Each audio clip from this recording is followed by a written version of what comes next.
Alright, is this my whole team? I'm Mike's work. Cool. Well, hello everyone. That was Begin Again. Did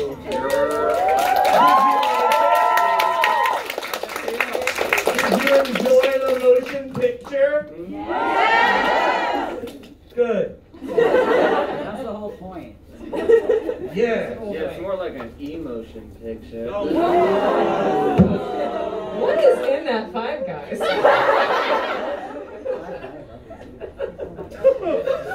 I hope not. I hope not. Oh man. Get more than one for all that way. Well, so yes, I have my team up here, all of which were, what am I saying? All of which were featured in this film. In the movie. Well, Austin was probably in it the least, but is responsible for having shot it pretty much in it. And then we've got Tasha, our lovely makeup artist. Carla, who's guys seen the Chen. Our PA hair magic person. All around gopher on the set. We've got Michael who plays Chris Miller. Who plays Gavin. And Michelle. And me.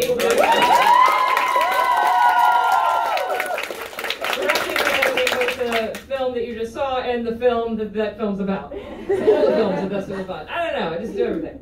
So, I don't think we really opened with any moderation last time. I think we just opened the floor last time, and that seemed to work. You saw the movie, what y'all want to know? Yeah, what do you want to know? What do you think? I can talk about the deaths in this movie. Actually, I do think that's worth mentioning. So, like I told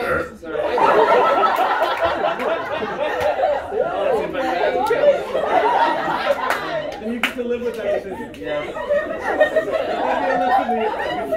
I love how we've agreed it's a decision. So, I told you that I made a bold choice at the end of this, and your response. Michelle sent me a message about this movie, and in that message she says that she is really enjoying it. She loves the title sequence, and that she had made about 10 minutes from the end one of the boldest, like a really bold choice in the last 10 minutes of the movie, and it's a documentary. So I was like, what kind of bold choice could she have made for the end of this documentary? And I don't know why, but my first thing was, did you kill someone?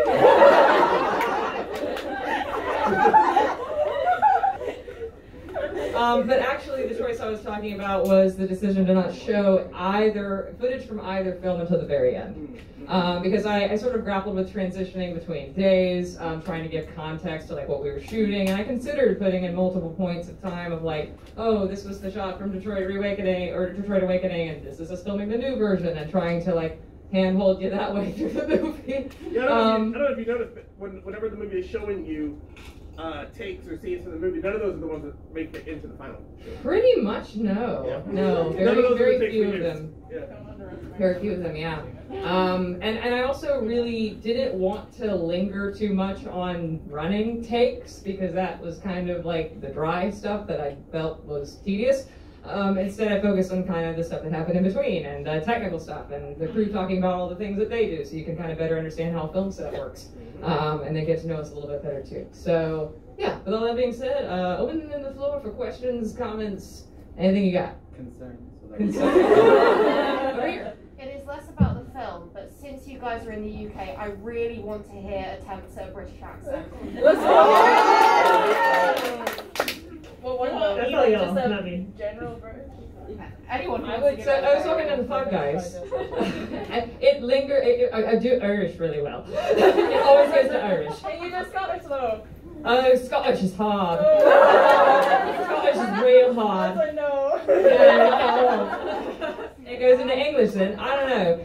It just fluctuates. It's pretty bad. That's pretty much like It's somewhere. It's real bad. What's really funny funny about that is that we were all very concerned that people were going to wonder if we were going to just slip into your accent while we were here. And quite frankly, it hasn't happened yet, but I guess it's going to for the rest of this performance. That's really good, and then it went down. They're good? It started good, and then it... That's my acting style! You get like 2 good days, and the rest of it you better salvage something. Accent work is one of those things that you can do naturally anytime you want, except when someone asks. 100%. I can do it when it's not on demand. Yeah. I just did a play where I had to do 4 different accents, and this wasn't one of them. Is this really something you want to hear?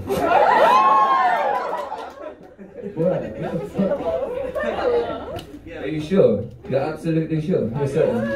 The thing about some of us, particularly us performers, is that if you gave us, say, a day or 2, hanging out with some of you, I'd have it within a day. I'd just start talking the way you do. Some of us will have it accidentally. Yeah, absolutely. No problem. You know, You're only doing a no-time play. I'm just going to spend a few days with you. Is that okay if I just follow you around? I'm just trying to learn your accent while I'm here. Why do you go up and off? It's okay. This is quite enough of this. It is quite enough of this. These people do not want to hear us do accents for the next few minutes. That is not what they want. What they want to hear is about the beginning and moving. You know, it's really quite hard to emulate that sort of thing without sounding like an asshole. We are assholes. We No. Well, you see, sometimes I'll go into British accent and then my southern accent will really slip out. And it gets like really annoying after a while, so not really. You kind of gotta go southern, like Savannah, because the southern accent comes from the British accent, actually. So it's They sort all of. do. Well, yeah. But it really comes from the British accent, yes. Good luck. I don't know if this is offensive because I'm Korean. Say your key phrase. Because every actor has that, right? Has like that one phrase that'll let you slip into the accent. Is that yours? No, it's offensive because I'm Korean. That's how that works. That's quite nice. That's quite nice. It is. Yeah. What we got? We don't have much because I haven't heard that many British people talking. Kids on the train. A little kid wanted to have a mechanical pony. And I don't even know what that is. Alright, was that good enough, bro? Are we done here? Are we good? Are you taking a piss? Are we good? Can we move on? Can we move on now? I do just want to say that Chris sounded really close to Harry Styles. That's a compliment. All right, anyone else? Well, since this is technically the wrap of all the events, can we have a hug and spin? What the hell is that? Or a wrap. Between you two? Yeah. Oh, they had one on film, but don't Encore! Encore!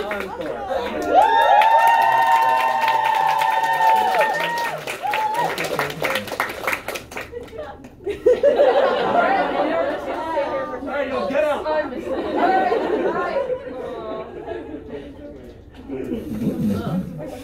I wasn't planning on doing that, though. Anyone else? Any other requests? I didn't. It's almost like you didn't just watch 2 hours of a film. I have one question. Hmm? We all know that Chris likes fruit snacks. So what sweets were you eating, Michael? Fruit snacks, I think, right? Of course. Have you seen his Twitter handle? Does no one follow me on Twitter? My Twitter handle is literally about fruit snacks. We don't have them. I don't know if they're gushers or fruit snacks. They are fruit snacks. Yeah, it's tough. There's like Gushers are really good because they have like the inside, but they're really a bit chewier. Welch's fruit snacks, that's my choice. That's my camp. Sure. But Gushers is your camp. Well, Welch's is what we had on set. So I'll get her fruit snacks are fucking on set. Yeah, of course. Because I'm 5. But if I have my druthers, I'm gonna have some Gushers on set. But yeah, fruit snacks. Joseph? I have many questions. But I just want to say thank you. Thank you. Seriously, thank you. I don't know if you know what this. Genuinely, I don't know if you. Please ask the It's question. very interesting. I said, please ask a question. No, it's very interesting to watch this movie because the movie is very much about why Detroit Reawakening was made, but it is also about how it was made. And I don't mean how as it comes to technical stuff, which Michelle talked about, but really how as in like how you all made this movie happen. So, a lot of you are in this movie. Yeah. Literally. Yeah. So honestly, thank you. Like it was already talked about favorite things on set, but what's your favorite part in this documentary? Oh, easy. The nap room stuff. That one's definitely up there. I also like I have a personal affinity for that conversation about Wicked that we were having in the hallway.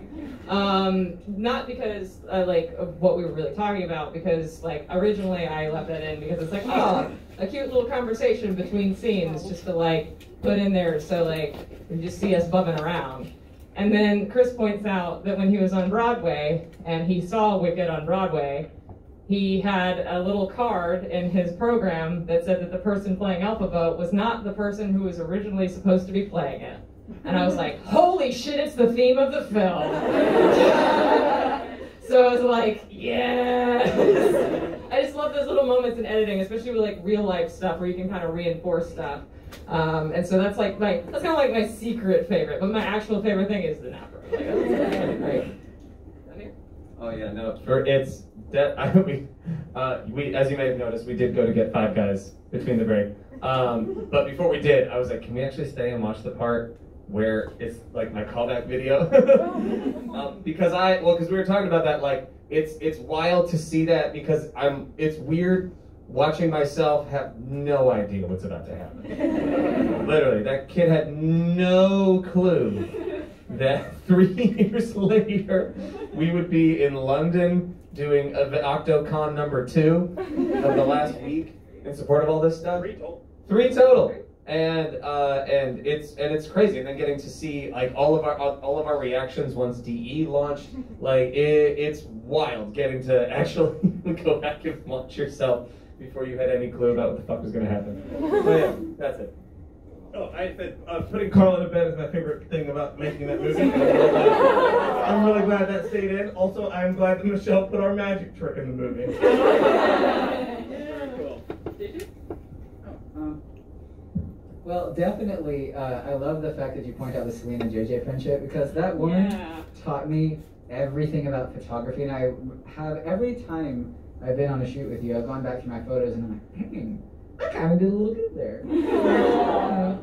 But Selena is the one who turned my photography around, and also she's just hilarious, and I yearn to know that vibe. So seeing me behind the camera, I was like, ooh, I feel important.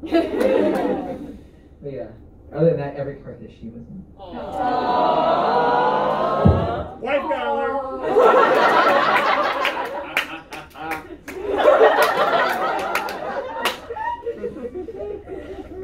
I can't pick one part because I didn't know that there was going to be a documentary, Michelle. What did you think I had the camera for? Nobody told me that it was going to be a documentary. I thought we were doing like just behind the scenes, and then I saw the announcement. I was like, what? And now that we have this whole memory engraved on the internet, and we can always go back and just cherish on it forever and ever. And yeah, the entire thing. Yeah. Very simple, Carla. Thank you. Yeah, you know, building on that, I have the brain of a goldfish. I can't remember anything. So half the time I'm sitting here like, did I say that? Did we say that? Who said that? So getting to just kind of like watch everything happen again and again and again, which is what I'm going to do every day. I'm going to go home, and whenever it launches, I'm going to be like, hey, all my work friends, let's have a party. We're going to watch this movie. So yeah, that's my favorite part, all of it. So, I originally went into making the decision to film like everything because I was like, yeah, you know, if this movie doesn't work out very well, at least I'll have a great documentary and we can make it. So I really did set out on the intention of catching as much as I could, but I'm so thrilled with how many little things that I saw like as trends early in the days pay off so much better later because of the expectation and the payoff that comes from, oh, they're talking about legs. There's all sorts of things, and Michelle's very good at picking out the right things, which is great considering you like had 13 hours of stuff to work with. Yeah. So I just like seeing it again. But also, bro, can you not take notes on a criminal fucking conspiracy? You knew the camera was there. You know red means recording. Chill. Alright, another question? Carla. So obviously there was a lot of stuff that she didn't get into the documentary. Were there any particular darlings that you had to kill? I know exactly which one. So there was a lot of Michael on day 3 talking to our visitors to the set, and just like telling them about film terminology and other funny stories. And I mean, I literally had like an hour just to that. And so there was also like the fact that the train came by and stuff. Like that was something I thought I might put in here, but I think it's probably going to end up in a gag reel. I was surprised you didn't include. It's probably going to end up in a gag reel. Sure. So a lot of the stuff that I had to cut probably will be seen like in outtakes later. But the one that comes to mind, and I don't know why I didn't put this in. Maybe the footage just didn't match, but I know the audio very well. It was another off-screen Selena comment where she says, "Solitaire is a game for old racists and those close to death." And Brittany Brock replies, "Oh my God, Selena, no it's not. I love Solitaire." I kind of like it too. And I stopped like playback and I just laughed. Stood up, told Austin what I had just heard in the footage, and then went back and I guess it ended up in like the outtake folder and not the documentary rough cut. But that's the one I think that absolutely comes to mind that I still think of like, why didn't that end up in the film? It was so funny. Did you lean over to me before we were watching it this time and said apparently there's a moment, and I didn't remember this, but apparently there's a moment where we're all rapping that I said to Tasha, "Thank you for being black and making me look good." I completely missed that. You said that and Michelle said that. Michelle was like, "Smallwood's never looked better," and I was like, "Oh my God, I did one thing right." That foundation did not match you. I did not remember that at all. Long story short, Smallwood comes in. He's like, "All right, I got the foundation from the store. The lady matched me. I don't know how good this is gonna go." And he pulls it out of the box, and I was like, "This is too late for me. We're gonna make it work." And we did. And she did. Yeah. Big strong foundation. Alright, anyone else? Portia? This is just for Orion's belt. Why are you called that, and why shouldn't we Google it? Just don't Google it. Just take my word for it. Tell the club to call me Orion's belt. It worked. Champ Lobster was the other one. Champ Lobster! The other thing, that's right. I didn't say that was my other nickname. Champ Lobster. It's so dumb. Right here. As someone who always watches the behind the scenes stuff, this was like the fandom side aside, it was a really interesting look at what it's like actually like to be on set. So thank you very much for making that. You're welcome, thank you. But my question is, when can we expect the Indiegogo for It's Nap Time? Carla, Tasha. Y'all, us, anti-gravity chair. You'll film, you'll do her hair, it'll be great. Put the bonnet on, it's fine. Take anyone else? Oh, right here. Hi, Hi. So it was really clear from like the side-to-side clips at the end, like how stylistically different the two versions look. But I suspect that if we looked at Reawakening next to Evolution, they would look a lot more similar, and not just because of like obviously technology wise. So I was just wondering, was it a conscious choice to make it look like this is all happening in one cohesive universe? So the reason Detroit Awakening looks like that is because I shot it, which was necessary at the time because I couldn't afford a DP. I shot it indeed on the camera we shot Beginning on. Like that's the Canon C100. It's a cinema camera. It's pretty nice, but it is definitely not like a Red or an Alexa, which is the two different cameras that we shot Evolution or Reawakening on. I definitely did want to make them look like they were in the same universe. I kept as many locations the same as I could between the two. Unfortunately, I still couldn't. The DPD looks different in both Evolution and Reawakening, which is annoying, but COVID destroyed a lot of our locations, unfortunately. But yeah, I shot it in the same aspect ratio, both movies. Both movies we really tried to use the quasar neon lights to sort of add color. It's sort of lit the same way, but they are two different DPs. Brett Mullen did Detroit Evolution on a Red Dragon, and Rachel Summers did Detroit Reawakening on the Arri Alexa Mini. So two different DPs, different cameras. I do feel like they do still look quite different, but as long as they kind of captured the game, that's all I really cared about ultimately. We have time for one more question. Over here. What do you think you'll miss most about filming all of the Detroits? Anyone want to take that one first? Not being a cop. Yeah. I know, that's it. It won't be being a cop. Like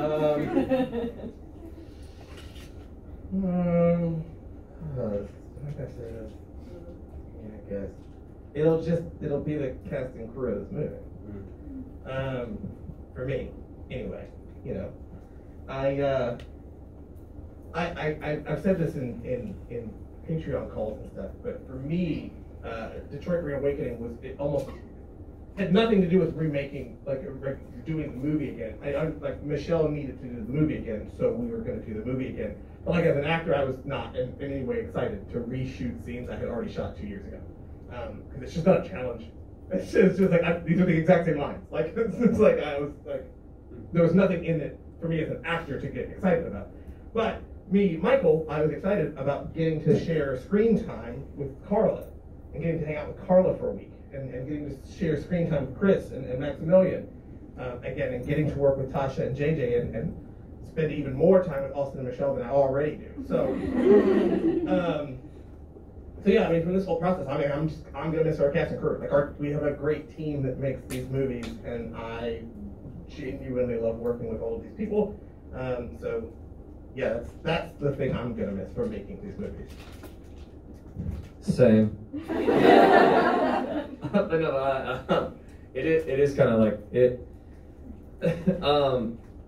It is kind of hard, even though I did have things I'd never done. I had things I'd never done in this, and like did get to play like a different like shade of Gavin as a person. It's still hard to top at like the team that you get to work with, because it's just I can't stress this enough.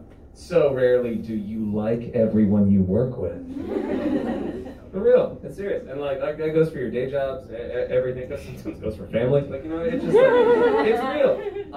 And to have like zero drama like ever on set, and then to like reunite that same team and be like, is it gonna go as smoothly as last time? I don't know. Yes, it does. No, it's really, really good. And then ultimately the days we got to like just spend offset, I can't believe they sat down and watched my favorite movie with me. Transformers 1986. It is a classic. Dare I say it's a perfect movie? They don't really get it, but it's okay. I'll never in my life ever forget that. And so yeah, I don't know the next time I'm gonna make a movie with a bunch of my friends like this. So yeah, I don't know when that's ever gonna happen again. So for sure, that's what I'm missing. it's going to be a lot more work to come up with a new sound design for the instruments. Like, I've just been coasting off of the same one I've done for like 3 years.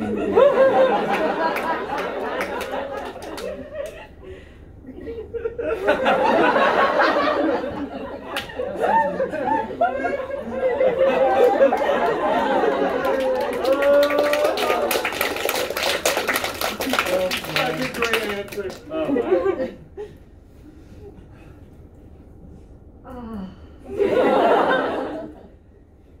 We've been talking about this over the past couple of days. In the 3-year span that we have been doing this, if you count the actual days that we've been together, it's only like 2 weeks. Yep. And based off of those 2 weeks, we've had these 3 years just constantly checking up on each other and being in touch and just being friends and being there for each other.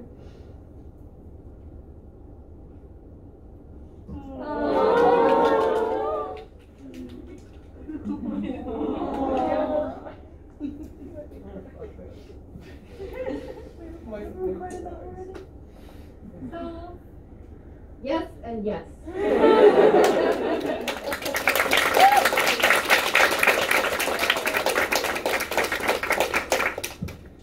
Well, for me personally, throughout these movies, I actually, like, a large part of this whole shooting process, I was growing up during. When I first met Michelle, I was 20 years old. I was still in college.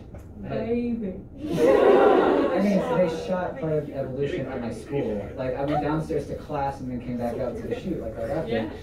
My favorite thing, like... How young you are, I'm so old. I'm 24.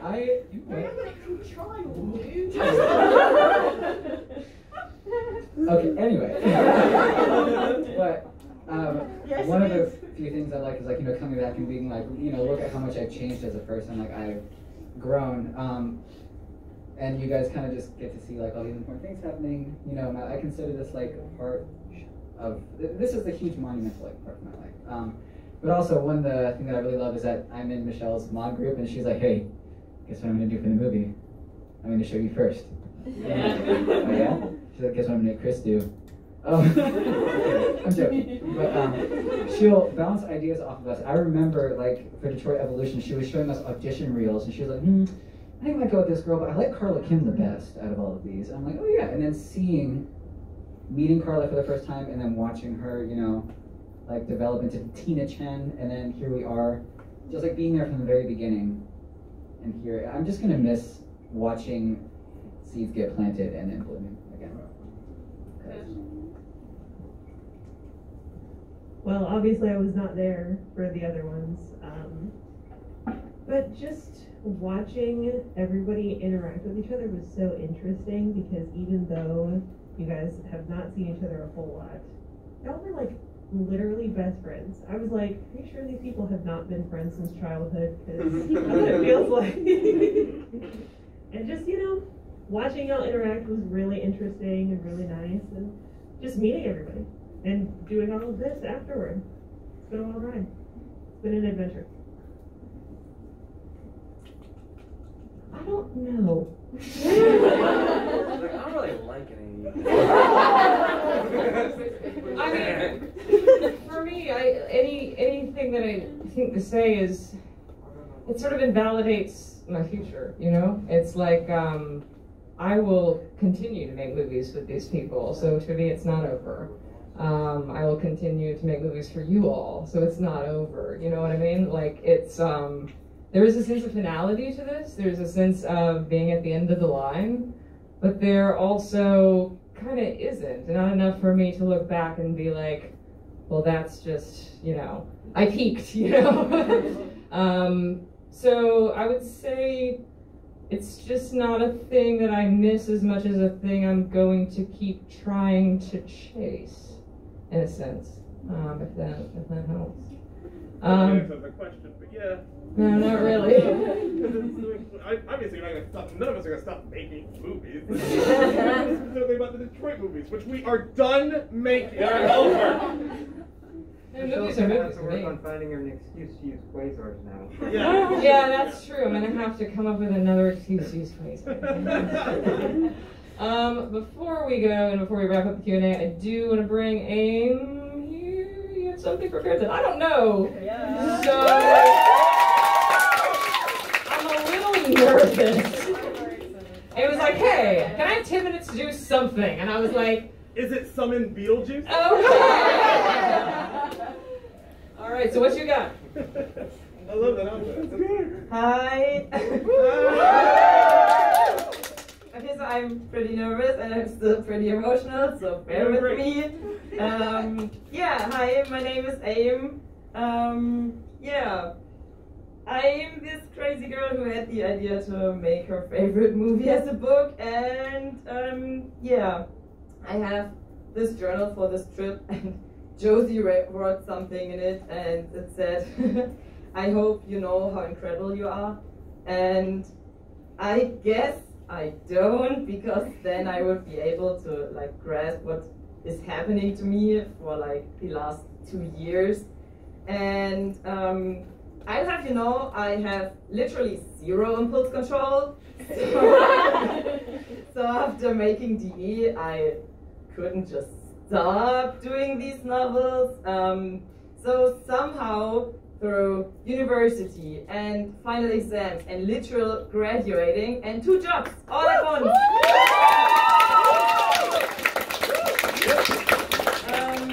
Yeah, I made another book. So now it's an absolute pleasure and an exceptional honor to announce that after another year of incredible hard work from everyone involved, we made Detroit Absolution, the novel. Those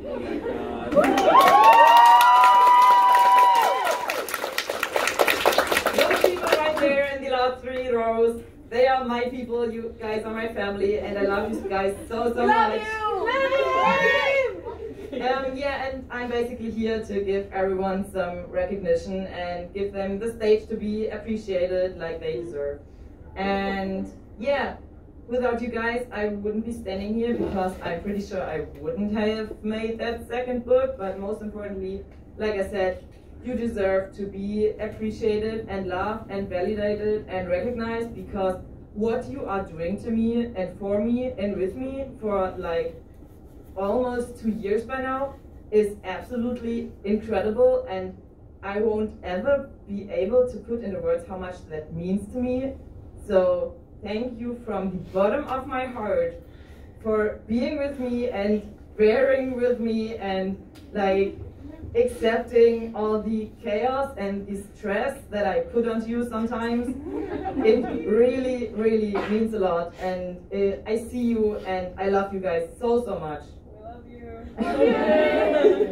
So, yeah, I want to thank every single one of you who, some of you are not here, but I want to shout out everyone who was with me through these 2 books. And yeah, thank you to my fellow writers and beta readers, Annie, Emma, Jay, Joe, Luca, Mirai, Ninja, Orange, Sophos, and Tori. Thank you.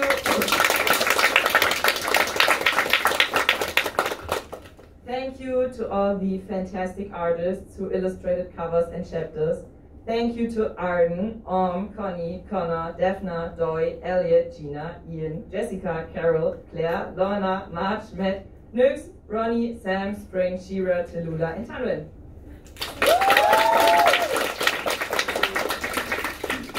And another shout out to the absolutely non-flippant generosity of 6 people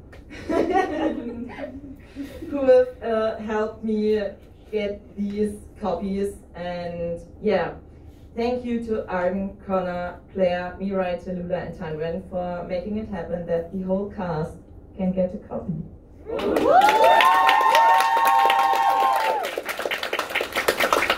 These 6 people raised 205 euros to found these books, and it's been over a month and I still can't believe that you did that. Like, some of you came up to me and were like, yeah, you know, I know you're sorry and sad you can't pay for all of the books, but I would be able to donate a little. And I was like, yeah, okay, fine, like €5 or something, that's nice.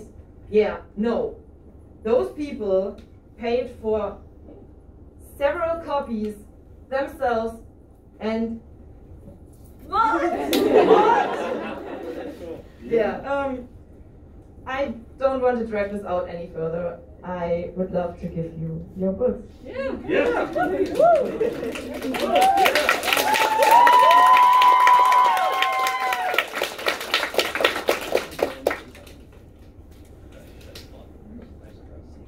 First of all, JJ and Tasha. You didn't get an DE copy the last time, and we had some money more than what we needed, so.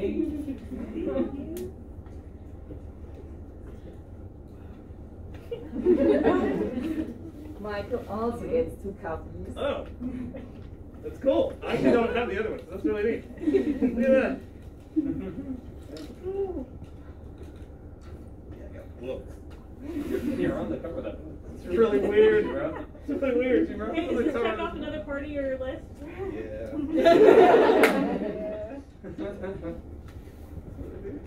That's pretty cool. I can read it and be like, This book was better. One for Michelle and Austin. You. And the last one for Kurt. Thank you so much. Oh, man. Wow. Woo! This thing's thick. That, I can tell the script it was based on was 125 pages. This is really big. I ain't reading all that, but I'm sorry. Oh. But I'm sorry that happened to you. Or congratulations. It's a tweet. Whatever. Well, wait, you can make memes quickly, but you don't remember them. I see what's up with you, Kang. All right, I get it. Thank you so much, Amy. Yeah, thank you. And everyone else who helped.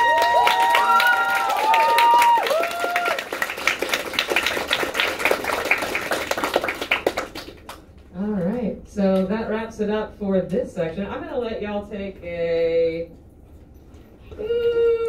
7-minute break. Let's reconvene at 5:10 for Detroit Reawakening Live. Whoever has a question for Rachel, she gave me an answer. So, How does this microphone work?